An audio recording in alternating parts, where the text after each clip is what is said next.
क्या भारत ईरान के साइड पर है या इजराइल के? अगर आप जनरली लोगों से पूछेंगे तो लोग यही कहेंगे कि भारत इजराइल का दोस्त है, लेकिन अमेरिका कुछ और ही मानता है।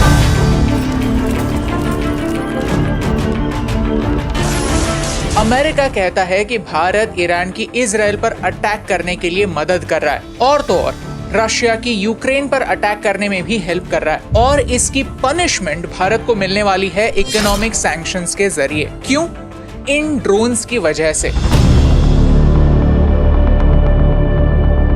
भारत हमेशा से किसी भी दूसरे की वॉर में किसी की साइड नहीं लेता, लेकिन इसका ये मतलब नहीं कि किसी वॉर का हम पर इम्पैक्ट ही नहीं होता। शायद ये मोमेंट इसी इनडायरेक्ट इम्पैक्ट की शुरुआत है। कहानी काफी इंटरेस्टिंग है और इसका इम्पैक्ट भारत के फ्यूचर पर हो सकता है। कैसे? समझते हैं आज के इस वीडियो में। चैप्टर 1, वॉर का बदलता रूप। एक वॉर कैसे दिखती है? आज के वॉर का रूप और हिस्टोरिक वॉर का रूप काफी अलग है।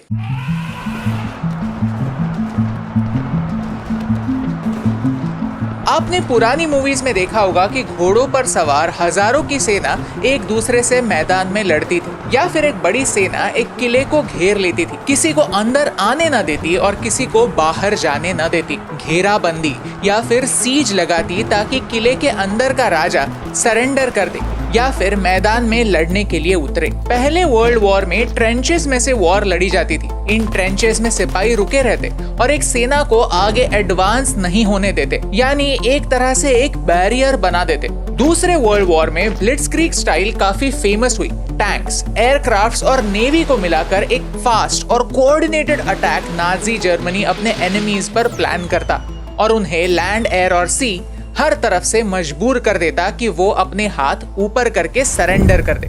लेकिन ये सारे मेथड्स अब पुराने हो चुके हैं। अब है समय मॉडर्न वॉरफेयर का, जो डिजिटल वॉरफेयर और ड्रोन्स के रूप में लड़ा जाएगा।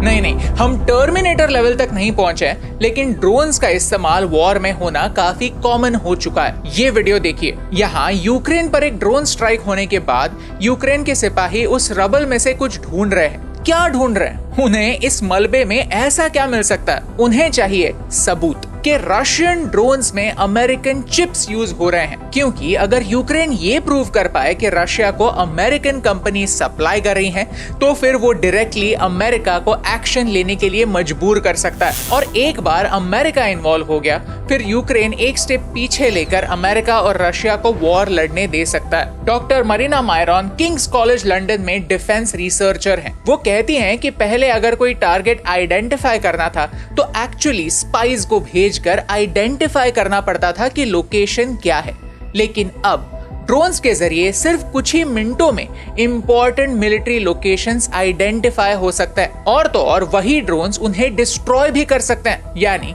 अब आपके एनिमी को प्रिपेयर करने का टाइम ही नहीं देते। That's why drones are dangerous.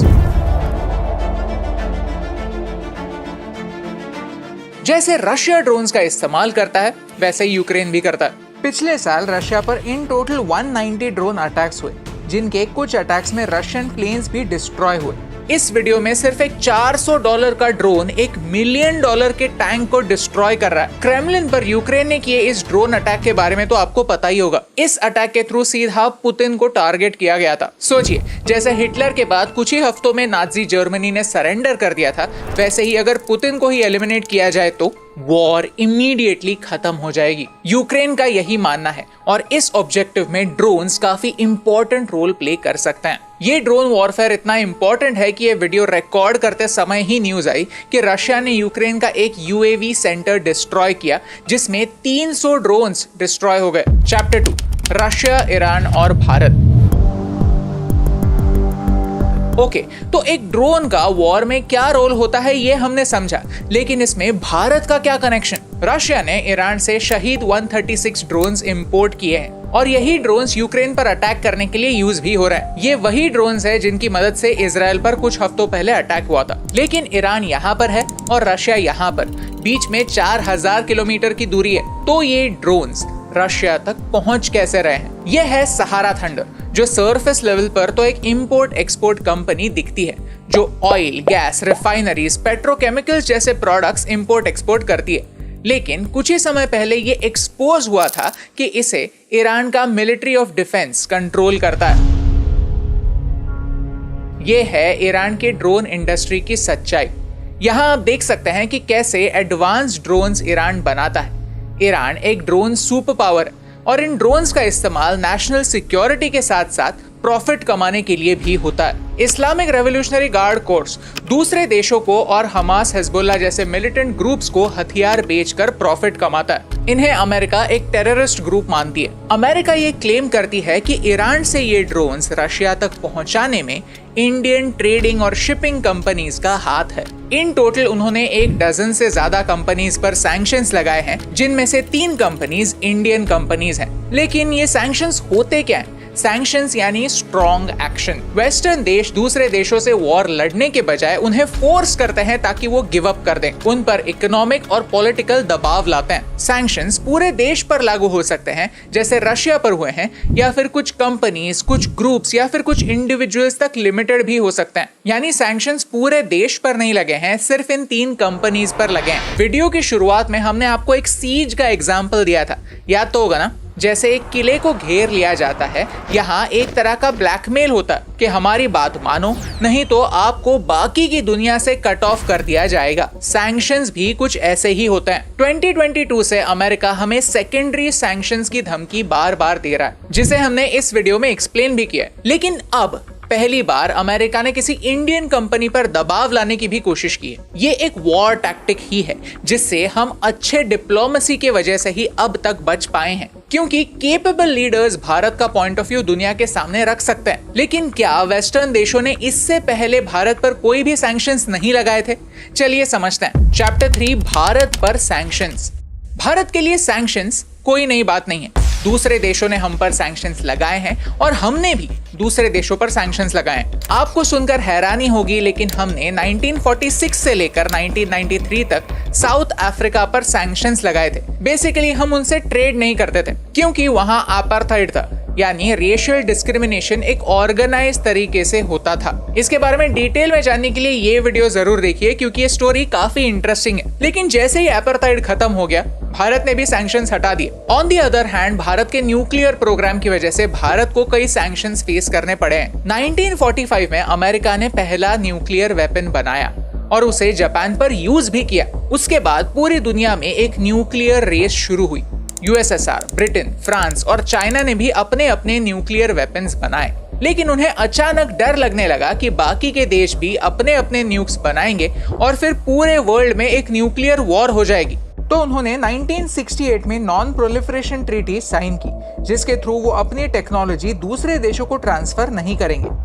Doctor Homi Bhabha nuclear program पर बहुत पहले से काम कर रहे थे, लेकिन उनकी काफी सस्पिशियस तरीके से 1966 में डेथ हो गई और हमारा न्यूक्लियर प्रोग्राम पीछे पड़ गया।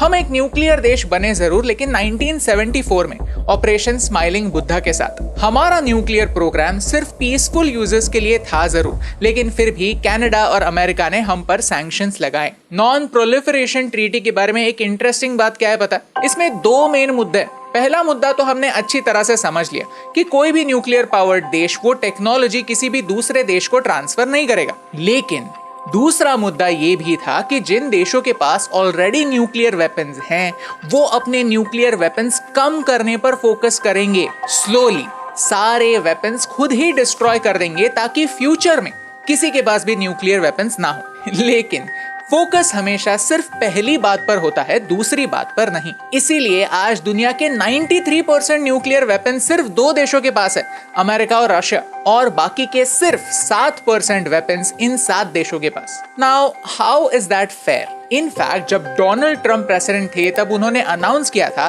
कि आने वाले कुछ सालों में अमेरिका $1 ट्रिलियन स्पेंड करेगा ताकि वो अपने न्यूक्लियर वेपन्स को मॉडर्नाइज कर पाए। वापस आते हैं सैंक्शंस पर। जब 1998 में हमने पोखरण में फिर से न्यूक्लियर टेस्ट की, उसके बाद अमेरिका ने हम पर सैंक्शंस लगाए। इवन जापान ने हमसे पॉलिटिकल एक्सचेंज और हमें मिलने वाला इकोनॉमिक एड कम कर दिया। न्यूक्लियर प्रोग्राम को तो छोड़ दीजिए, सबसे इंटरेस्टिंग पार्ट यह है कि अमेरिका ने इसरो पर भी सैंक्शंस लगाए थे।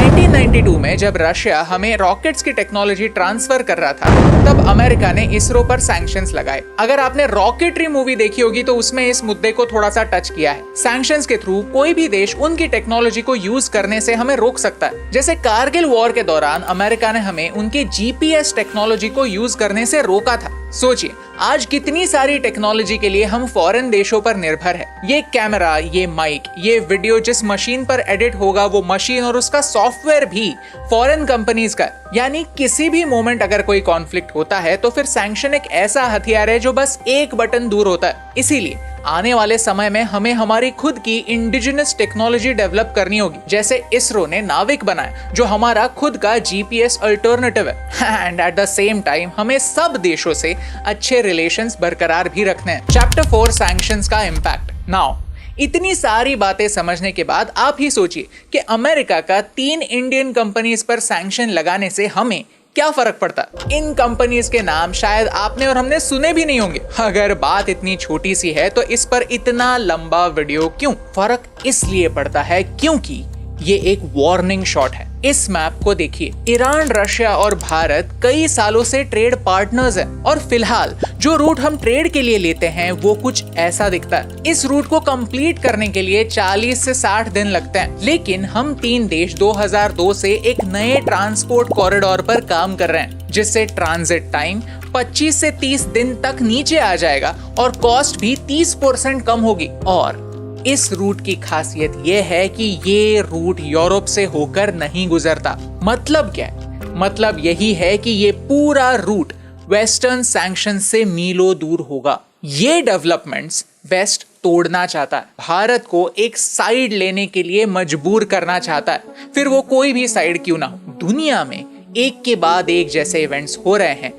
मुझे लगता है कि भारत एक काफी इंटरेस्टिंग पोजीशन पर है, जहां हमारी किसी से भी पर्टिकुलरली दुश्मनी नहीं है। हम इजराइल को भी सपोर्ट करते हैं, उन पर होने वाले टेरर अटैक्स को क्रिटिसाइज करते हैं। एट द सेम टाइम हम पैलेस्टाइन में ह्यूमैनिटेरियन एड भेजते हैं। हम रशिया से ऑयल खरीदते हैं और हमारे ऑयल नीड्स को समझकर जो हमारे बेनिफिट में है वो करते हैं। At the same time Putin को काफी अच्छी तरीके से वॉर रोकने के लिए भी कहते हैं। हमारा ये नॉन अलाइनमेंट का स्टांस हमारे लिए फायदेमंद रहा है, लेकिन ये हमें अमेरिका के लिए काफी अनप्रेडिक्टेबल बनाता है। अमेरिका ये चाहता है कि उन्हें एक क्लियर इंडिकेशन मिले कि हम उनके साइड पर है या रशिया के साइड पर। अमेरिका हमें चाइना के अगेंस्ट एक काउंटर वेट की तौर पर देखता है। अगर कल चाइना के साथ अमेरिका की वॉर होती है तो अमेरिका को हमारी जरूरत होगी और इसीलिए अमेरिका हमसे डायरेक्टली सारे रिलेशंस तोड़ना नहीं चाहता, लेकिन एट द सेम टाइम हमें उनके कंट्रोल में रखता है ताकि हम ज्यादा इंडिपेंडेंट ना बने। फिर वो WTO में ट्रेड रिस्ट्रिक्शंस के तौर पर हो या सैंक्शंस के तौर पर, हमारे इंटरनल मैटर्स में दखलंदाजी करके हो या फिर हमें ब्लेम करके कि हम पन्नू को मारने की साजिश कर रहे हैं। इस वीडियो का कंक्लूजन यही है कि शॉर्ट टर्म में इन सैंक्शंस का भारत पर कोई इंपैक्ट नहीं होगा, लेकिन ये एक साइन है, ये एक वार्निंग शॉट है जिसके बाद शायद यूरोपियन कंपनीज भी हम पर अलग अलग सैंक्शंस लगाना स्टार्ट करें। रशिया से ऑयल लेने पर वेस्ट ने हमें वार्न जरूर किया था, लेकिन हमारे अगेंस्ट कोई एक्शन नहीं ली थी, लेकिन अब वो एक्शन ले रहे हैं। जियोपॉलिटिक्स में ये छोटी छोटी बातें बहुत अहमियत रखती हैं। एक टर्म होती है स्नोबॉल इफेक्ट। जब एक स्नोबॉल पर्वत के ऊपर होता है तो काफी छोटा होता है, लेकिन पर्वत के नीचे आते आते वो काफी बड़ा बन जाता है। शुरुआत में कभी भी ऐसा नहीं लगता कि बात इतनी बड़ी हो सकती है, लेकिन एक चिंगारी पूरे फॉरेस्ट को जलाकर रख सकती है। तो इस वीडियो में हमने कई सारे अलग अलग टॉपिक्स को टच किया, एक आसान भाषा में वॉर का बदलता हुआ रूप समझा,